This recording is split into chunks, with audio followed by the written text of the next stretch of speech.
ಪ್ರಿಯ ವಿದ್ಯಾರ್ಥಿಗಳೇ, ನಾವು ಈ ಒಂದು ಸೆಷನ್ನಲ್ಲಿ ಇವತ್ತು ದಾವಣಗೆರೆ ವಿಶ್ವವಿದ್ಯಾನಿಲಯದ 5ನೇ ಸೆಮಿಸ್ಟರ್ಗೆ ಇರುವಂತಹ ಪ್ರಿನ್ಸಿಪಲ್ಸ್ ಆಫ್ ಇಂಟರ್ನ್ಯಾಷನಲ್ ರಿಲೇಷನ್ಸ್ ಎಂಬ ಪತ್ರಿಕೆಯಡಿ ಭಾರತದ ವಿದೇಶಾಂಗ ನೀತಿಯ ಕುರಿತು ಪರಿಚಯವನ್ನು ಮಾಡಿಕೊಳ್ಳೋಣ. ಬಹಳ ಮುಖ್ಯವಾಗಿ ಭಾರತವನ್ನು ನಾವು ಇವತ್ತು ನೋಡೋದಾದರೆ ವಿಶ್ವದಲ್ಲಿಯೇ ಒಂದು ಪ್ರಮುಖ ಶಕ್ತಿ ಅಥವಾ ಪ್ರಮುಖ ರಾಷ್ಟ್ರವನ್ನಾಗಿ ಗುರುತಿಸಲ್ಪಟ್ಟಿರ್ತಕ್ಕಂಥದ್ದು ನೋಡ್ತೀವಿ. ಅದಕ್ಕೆ ಕಾರಣಗಳು ಅಂತ ಹೇಳಿದರೆ ಭಾರತ ಅಪಾರವಾದ ಜನಸಂಖ್ಯೆಯನ್ನು ಹೊಂದಿರತಕ್ಕಂಥದ್ದು, ಹೇರಳವಾದಂತಹ ನೈಸರ್ಗಿಕ ಸಂಪನ್ಮೂಲಗಳನ್ನು ಹೊಂದಿರತಕ್ಕಂಥದ್ದು, ಹಾಗೆ ಭಾರತದ ಮಿಲಿಟರಿ ಶಕ್ತಿಯಾಗಿರ್ಬೋದು, ಇಲ್ಲಿ ಇರ್ತಕ್ಕಂಥ ಭೌತಿಕ ಜನರ ಒಂದು ಏನಿದೆ ಮಾನವ ಸಂಪನ್ಮೂಲ ಆಗಿರ್ಬೋದು, ಇಲ್ಲಿ ಕೈಗಾರಿಕೆಗಳಾಗಿರ್ಬೋದು, ಇವೆಲ್ಲವೂ ಕೂಡ ಭಾರತ ಒಂದು ಶಕ್ತಿಶಾಲಿಯಾಗಿರ್ತಕ್ಕಂಥ ರಾಷ್ಟ್ರಗಳಲ್ಲಿ ಒಂದು ಎನ್ನುವುದನ್ನು ಒತ್ತಿ ಹೇಳುವಂತಿದೆ ಅಂತಕ್ಕಂಥದ್ದು. ಹಾಗೆ ಭಾರತ 1947ರಲ್ಲಿ ಏನು ಸ್ವಾತಂತ್ರ್ಯವನ್ನು ಪಡೆದು ಆಗಸ್ಟ್ 15ರಂದು ಗಣರಾಜ್ಯವಾಯಿತು. ಆ ಸಂದರ್ಭದಲ್ಲಿ ಜವಾಹರ್ಲಾಲ್ ನೆಹರೂರವರು ಒಂದು ರೇಡಿಯೋ ಸ್ಪೀಚನ್ನು ಸೆಪ್ಟೆಂಬರ್ 1946ರಲ್ಲಿ ಒಂದು ರೇಡಿಯೋ ಮೂಲಕ ಭಾಷಣವನ್ನು ಮಾಡ್ತಾರೆ. ಆ ಭಾಷಣವು ಭಾರತದ ವಿದೇಶಾಂಗ ನೀತಿಯ ಕುರಿತಂತೆ ಅದು ಹೇಗಿದೆ ಅಂತಕ್ಕಂಥದ್ದನ್ನು ಒಂದು ದಾರಿದೀಪವಾಗಿತ್ತು ಅಂತಕ್ಕಂಥದ್ದು. ಅವರ ಒಂದು ಭಾಷಣದಲ್ಲಿ ಭಾರತ ಅಮೇರಿಕಾದೊಂದಿಗೆ, ಚೀನಾದೊಂದಿಗಾಗಲಿ, ಸೋವಿಯತ್ ರಷ್ಯಾ ಆವತ್ತಿನ ಸಂದರ್ಭದಲ್ಲಿ ಇದ್ದಂತಹ USSR ಅಂತ ಏನು ಕರಿತೀವಿ ಅದರ ಜೊತೆ ತನ್ನ ಸಂಬಂಧಗಳನ್ನು ಹೆಚ್ಚಿಸಿಕೊಳ್ಳಲಿದೆ, ಉತ್ತಮವಾದ ಸಂಬಂಧವನ್ನು ಹೊಂದುತ್ತದೆ ಅಂತ ಅವರು ಹೇಳಿದರು. ಜವಾಹರ್ಲಾಲ್ ನೆಹರೂರವರು ಭಾರತದ ವಿದೇಶಾಂಗ ನೀತಿಯನ್ನು ರೂಪಿಸುವಲ್ಲಿ ಒಂದು ಶಿಲ್ಪಿ ಅಂತಲೇ ಹೇಳ್ಬೋದು. ಅವರು ಭಾರತದ ಪ್ರಪ್ರಥಮ ಪ್ರಧಾನಮಂತ್ರಿಗಳಷ್ಟೇ ಅಲ್ಲ, ಜೊತೆಗೆ ಅವರು ಭಾರತದ ವಿದೇಶಾಂಗ ನೀತಿಯನ್ನು ಕೂಡ ಅವರೇ ಒಬ್ಬ ಎಕ್ಸ್ಟರ್ನಲ್ ಅಫೇರ್ಸ್ ಮಿನಿಸ್ಟರ್ ಅಥವಾ ವಿದೇಶಾಂಗ ಸಚಿವರಾಗಿ ಅವರೇ ಭಾರತದ ವಿದೇಶಾಂಗ ನೀತಿಯನ್ನು ರೂಪಿಸುವುದರಲ್ಲಿ ಪ್ರಮುಖ ಪಾತ್ರ ವಹಿಸಿದರು ಅಂತಕ್ಕಂಥದ್ದು ಬಹಳ ಪ್ರಮುಖವಾಗಿರ್ತಕ್ಕಂಥ ವಿಚಾರ.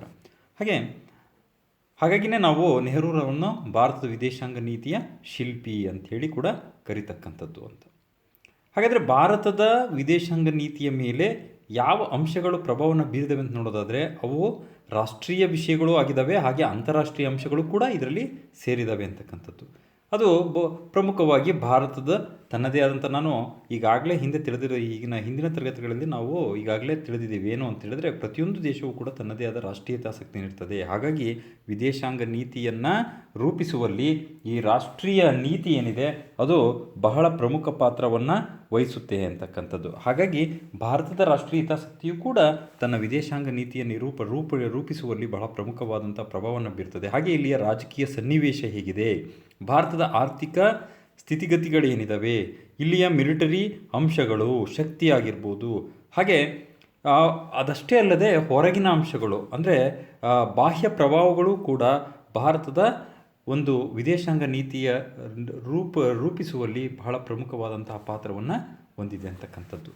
ಹಾಗಾದರೆ ಭಾರತದ ವಿದೇಶಾಂಗ ನೀತಿಯನ್ನು ರೂಪಿಸುವ ಉದ್ದೇಶದ ಅಥವಾ ಅದರ ಪ್ರಮುಖ ಗುರಿಗಳೇನು ಅಂತ ನಾವು ನೋಡೋದಾದರೆ ಉದ್ದೇಶ ಗುರಿಗಳನ್ನು ನೋಡಿ. ಭಾರತ ತನ್ನ ವಿದೇಶಾಂಗ ನೀತಿಯಲ್ಲಿ ಪ್ರಥಮ ಉದ್ದೇಶ ಅಂತ ಹೇಳಿದ್ರೆ ಅದರ ರಾಷ್ಟ್ರೀಯ ಭದ್ರತೆ. ಹಾಗಾಗಿ ರಾಷ್ಟ್ರೀಯ ಭದ್ರತೆಗೆ ಬಹಳ ಪ್ರಧಾನವಾದಂತಹ ಒಂದು ಸ್ಥಾನವನ್ನು ಕೊಟ್ಟಿದೆ. ಭಾರತ ರಾಷ್ಟ್ರ ತನ್ನ ವಿದೇಶಾಂಗ ನೀತಿಯಲ್ಲಿ ಕೊಟ್ಟಿರ್ತಕ್ಕಂಥದ್ದು ಪ್ರಥಮ ಆದ್ಯತೆ ಯಾವುದಕ್ಕೆ ಅಂತ ಹೇಳಿದ್ರೆ ರಾಷ್ಟ್ರೀಯ ಭದ್ರತೆಗೆ. ರಾಷ್ಟ್ರ ಸುರಕ್ಷಿತವಾಗಿರಬೇಕು, ರಾಷ್ಟ್ರೀಯ ಭದ್ರತೆ ಇದ್ದರೆ ಮುಂದಿನ ಅಂಶಗಳ ಕಡೆ ಗಮನ ವಹಿಸ್ಬೋದು ಅಂತಕ್ಕಂಥದ್ದು. ಹಾಗೆ ತದನಂತರ ಭಾರತದ ಒಂದು ರಾಷ್ಟ್ರೀಯ ಆರ್ಥಿಕ ಸ್ಥಿತಿಗತಿಗಳನ್ನು ಇನ್ನಷ್ಟು ಸುಧಾರಿಸುವುದು, ಅದನ್ನು ಹೆಚ್ಚಿಸ್ತಕ್ಕಂಥದ್ದು, ಆರ್ಥಿಕವಾಗಿ ಭಾರತವನ್ನು ಬಲಾಢ್ಯವನ್ನಾಗಿಸುವ ನಿಟ್ಟಿನಲ್ಲಿ ನಮ್ಮ ಒಂದು ಬಲಾಢ್ಯ ದೇಶವನ್ನಾಗಿಸುವಂತೆ ಮಾಡುವುದು ಕೂಡ ಭಾರತದ ವಿದೇಶಾಂಗ ನೀತಿಯ ಪ್ರಮುಖ ಗುರಿ ಉದ್ದೇಶಗಳಲ್ಲಿ ಒಂದಾಗಿರ್ತಕ್ಕಂಥದ್ದು. ಹಾಗೆಯೇ ಭಾರತ ನಮಗೆಲ್ಲ ತಿಳಿದಿರುವಂತೆ ವೈವಿಧ್ಯಮಯವಾದಂತಹ ಸಂಸ್ಕೃತಿಯನ್ನು ಹೊಂದಿರತಕ್ಕಂಥ ಒಂದು ರಾಷ್ಟ್ರ. ಅನೇಕ ಭಾಷೆಗಳು, ಸಂಸ್ಕೃತಿಗಳು ಇಲ್ಲಿರೋದರಿಂದ ವೈವಿಧ್ಯಮಯವಾಗಿದೆ.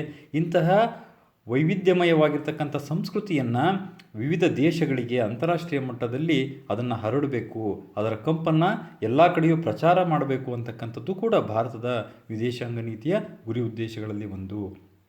ಹಾಗೆಯೇ ಭಾರತ ಯಾವಾಗಲೂ ಕೂಡ ಒಂದು ಪೀಸ್ ಲವಿಂಗ್ ನೇಷನ್, ಅಂದರೆ ಭಾರತ ಸ್ನೇಹತ್ವವನ್ನು ಬಯಸಿ ಎಲ್ಲರೊಂದಿಗೆ ಶಾಂತಿಯುತವಾಗಿ ಸಹಬಾಳ್ವೆಯನ್ನು ಮಾಡುವ ನಿಟ್ಟಿನಲ್ಲಿ ತನ್ನ ಗುರಿ ಉದ್ದೇಶವನ್ನು ಹೊಂದಿದೆ. ಹಾಗಾಗಿ ಭಾರತ ಹೆಚ್ಚಿನ ರಾಷ್ಟ್ರಗಳೊಂದಿಗೆ ಅಂತಾರಾಷ್ಟ್ರೀಯ ಮಟ್ಟದಲ್ಲಿ ಏನೋ ಸ್ನೇಹತ್ವವನ್ನು ಸಂಪಾದಿಸಬೇಕು, ಸ್ನೇಹತೆಯಿಂದ ಇರಬೇಕು, ಪರಸ್ಪರ ಸಹಕಾರದೊಂದಿಗೆ ನಾವೆಲ್ಲರೂ ಕೂಡ ಇರಬೇಕು ಅಂತಕ್ಕಂಥದ್ದು ಉದ್ದೇಶವನ್ನು ಹೊಂದಿರತಕ್ಕಂಥದ್ದು ಕೂಡ ಭಾರತದ ವಿದೇಶಾಂಗ ನೀತಿಯಲ್ಲಿ ಬಹಳ ಪ್ರಮುಖವಾಗಿರ್ತಕ್ಕಂಥ ಒಂದು ಅಂಶ.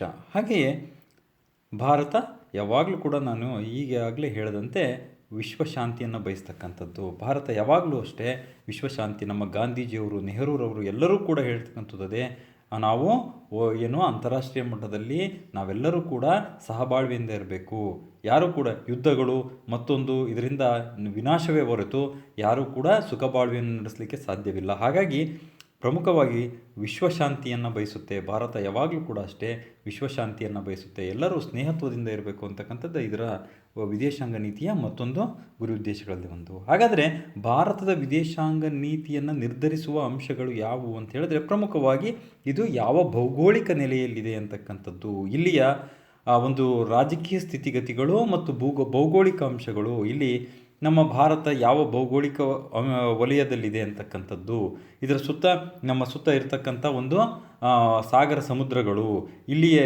ಹಿಮಾಲಯ ಪರ್ವತ ಶ್ರೇಣಿಗಳು, ಇವೆಲ್ಲವೂ ಕೂಡ ಭಾರತದ ವಿದೇಶಾಂಗ ನೀತಿಯ ರೂಪಿಸುವಲ್ಲಿ ಬಹಳ ಪ್ರಮುಖ ಪಾತ್ರ ವಹಿಸಿದ್ದಾವೆ. ಹಾಗೆಯೇ ಇದು ಒಂದು ಸ್ಟ್ರಾಟಜಿಕ್ ನಾವು ಲೊಕೇಶನ್ ಅಂತ ಹೇಳ್ಕೊಳ್ತೀವಿ, ಯಾವ ಆಯಕಟ್ಟಿನ ಪ್ರದೇಶದಲ್ಲಿದೆ ಅಂತಕ್ಕಂಥದ್ದು ಭಾರತ, ಅದರ ಜೊತೆಗೆ ಅದರ ಗಾತ್ರ ಮತ್ತು ಹಿಮಾಲಯ ಪರ್ವತ ಶ್ರೇಣಿಗಳು ಮತ್ತು ಈ ಒಂದು ಹಿಂದೂ ಮಹಾಸಾಗರ ಅಷ್ಟೇ ಅಲ್ಲದೆ ಮತ್ತು ಭಾರತ ಮತ್ತು ಪಾಕ್ ಗಡಿ ಏನು ಫ್ರಾಂಟಿಯರ್ ಇದೆ ಅದು ಕೂಡ ಏನು ಇಲ್ಲಿ ಭಾರತದ ವಿದೇಶಾಂಗ ನೀತಿಯನ್ನು ರೂಪಿಸುವಲ್ಲಿ ಬಹಳ ಪ್ರಮುಖವಾಗಿ ನಿರ್ಧರಿಸುವಂಥ ಅಂಶಗಳಲ್ಲಿ ಒಂದಾಗಿರ್ತಕ್ಕಂಥದ್ದು.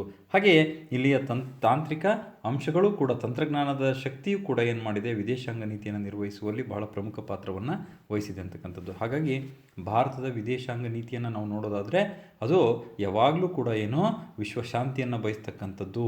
ಹಾಗೆಯೇ ಭಾರತ ವಿಶ್ವಶಾಂತಿಯನ್ನು ಬಯಸುವಂತೆ ತನ್ನ ರಾಷ್ಟ್ರವನ್ನು ಕೂಡ ಬಲಿಷ್ಠವನ್ನಾಗಿಸುವ ನಿಟ್ಟಿನಲ್ಲಿ ಏನು ಬೇಕೋ ಅದೆಲ್ಲ ಅಂಶಗಳನ್ನು ಒಳಗೊಂಡಿರ್ತಕ್ಕಂಥ ಒಂದು ವಿದೇಶಾಂಗ ನೀತಿಯನ್ನು ರೂಪಿಸಬೇಕು ಅನ್ನೋ ಉದ್ದೇಶ ಮತ್ತು ಗುರಿಯನ್ನು ಹೊಂದಿದೆ ಅಂತಕ್ಕಂಥದ್ದು. ಇಷ್ಟು ಈ ಒಂದು ಭಾರತದ ವಿದೇಶಾಂಗ ನೀತಿಯ ಕುರಿತಂತೆ ಪರಿಚಯಾತ್ಮಕ ಒಂದು ಸೆಷನ್ ಇದು. ಈ ಎಲ್ಲರಿಗೂ ವಂದನೆಗಳು.